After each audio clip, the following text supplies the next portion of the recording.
RTI Live News. Ask for right.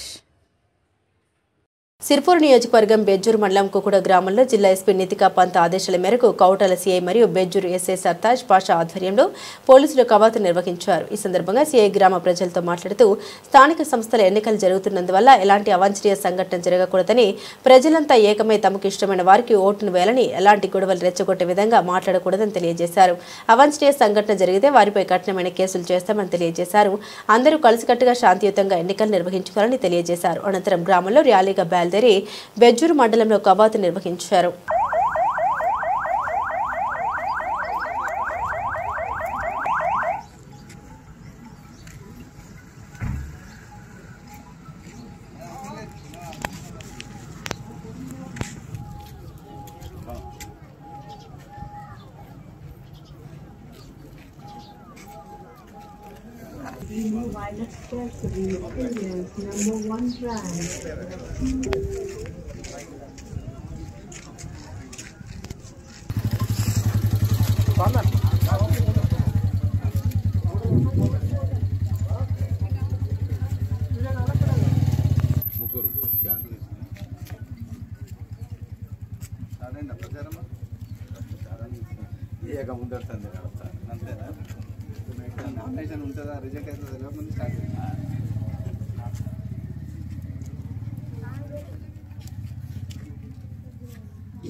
వర్షమేనా బోర్లు బాయిలు ఉంటాయి.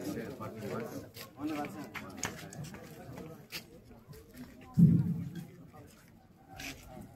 అందరికీ గుడ్ మార్నింగ్.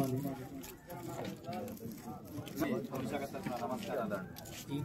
ఈరోజు ఆసిఫాబాద్ జిల్లా ఎస్పీ మేడం గారి ఆదేశాల మేరకు బెజ్జూర్ మండలంలో కొన్ని గ్రామాలలో జీపీ ఎలక్షన్ సర్పంచ్ ఎలక్షన్స్ 2025కి సంబంధించి ఫ్లాగ్ మార్చ్ నిర్వహించడంలో భాగంగా ఈరోజు కుకుడ గ్రామంలో కూడా నిర్వహిస్తున్నాం. ముఖ్యంగా దీని ఉద్దేశం ఏంటంటే గ్రామంలో ప్రశాంతమైన వాతావరణంలో ఎలాంటి గొడవలకు తావు లేకుండా ఓటర్లు తమ ఓటు హక్కును నిర్భయంగా వినియోగించుకునే విధంగా శాంతి భద్రతల పరిరక్షణలు పోలీస్ శాఖ నిబంధనలు అందరికీ తెలియజేయడం కోసం ఈ ప్రోగ్రాం చేయడం జరుగుతుంది. ముఖ్యంగా ఎలక్షన్ సమయంలో ఎలక్షన్స్ వస్తూ ఉంటాయి, పోతూ ఉంటాయి. ఒక సంవత్సరంలో ఓటు కాకపోతే ఒకటి ఎలక్షన్ వస్తూ ఉంటాయంటే పోతూ ఉంటాయి. MP, MLA, MPTC, ZPTC, sarpanch 5 ఏళ్ళ కోసం వస్తాయి. 5 ఏళ్ళ కోసం వచ్చే వాటి గురించి రెగ్యులర్గా మనం ఊళ్ళో ఉండి ఒకళ్ళ మొగల వాళ్ళు చూసుకొని ఒకళ్ళ అవసరాలు వాళ్ళకి పడుతూనే ఉంటారు. దీన్ని దృష్టిలో పెట్టుకొని ఎవరు గొడవలు పడకుండా ప్రశాంతంగా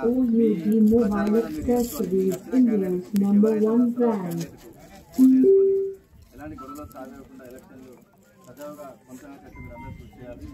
ఎలక్షన్లో గొడవలు అయినాయి అనుకోండి, కేసులు రిజిస్టర్ చేస్తాం, రౌడీ షీట్ ఓపెన్ చేస్తాం, బైండ్ ఓవర్ చేస్తాం. మీకు అందరూ తెలుసు. ఏ ఎలక్షన్ వచ్చినా ఒకసారి ఎలక్షన్ టైంలో కేసు అయిందనుకో, ఏ సిఐ ఉన్నా ఏ ఎస్ఐ ఉన్నా పిలుస్తారు, బైండ్ ఓవర్ చేస్తాం. మీ టైం అంతా వేస్ట్ అవుతుంది. బైండ్ ఓవర్ వచ్చిందట అని చెప్పి మనకు పేరు ఉంటుంది. అలాగే ఎలక్షన్లో ముఖ్యంగా యువతకు చెప్పేది ఏంటంటే ఎలక్షన్ టైంలో కానీ ఏ కేసులలో ఇన్వాల్వ్ అయినా కూడా గవర్నమెంట్ ఉద్యోగం రాదు. గవర్నమెంట్ ఉద్యోగం సెలెక్ట్ అయినా కూడా స్టేట్ పాస్ వచ్చినా కూడా ఉద్యోగం రాదు. అలాగే ఇప్పుడు ప్రైవేటు ఉద్యోగాలకు కూడా పోలీస్ వెరిఫికేషన్ సర్టిఫికేట్ అడుగుతారు. మీకు ఐడియా ఉంటుంది, ఆర్మీలో అప్లై చేయడానికి అడుగుతున్నారు. ప్రైవేట్ ఉద్యోగాలకు కూడా అడుగుతారు. బీటెక్, ఎంటెక్ తీసుకుపోయి హైదరాబాద్, ఢిల్లీ, ముంబైలో ఉద్యోగాలు చేస్తారు. వీళ్ళు పోయి అక్కడ కంపెనీలో జాబ్ అప్లై చేసుకుంటే అక్కడి మాకు వస్తుంది. అలా ఆధార్ కార్డు నుంచి ఇది పంపిస్తారు. ఎట్లాంటి వాడు ఎలాంటి కేసులు నేను కేసులు నేను రాసిన అనుకోండి, ప్రైవేట్ ఉద్యోగం కూడా రావడానికి అవకాశం ఉండదు. కాబట్టి దయచేసి ఇవాళ దృష్టిలో పెట్టుకోండి. ఎలక్షన్ టైంలో మనస్పర్ధలకు పోకుండా, ఇతరుల శాంతికి భంగం కలిగించకుండా మీ ప్రచారం మీరు చేసుకుని, మీ నష్టంలోకి ఓటేసుకుని ఎన్నికలు సజావుగా సాగడానికి కృషి చేస్తారని కోరుకుంటున్నాము. అలాగే మీరు కూడా మాకు పోలీస్ శాఖ సహకరించాలి. ఒకవేళ చట్టానికి వ్యతిరేకంగా వ్యతిరేకంగా ప్రవర్తిస్తే మాత్రం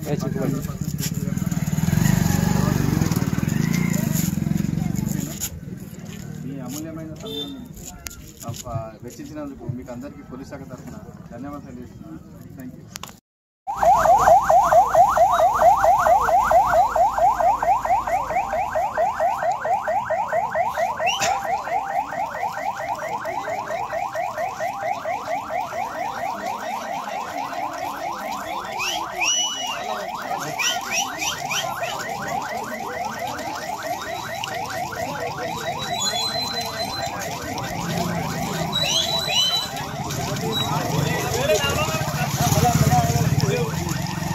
సంజు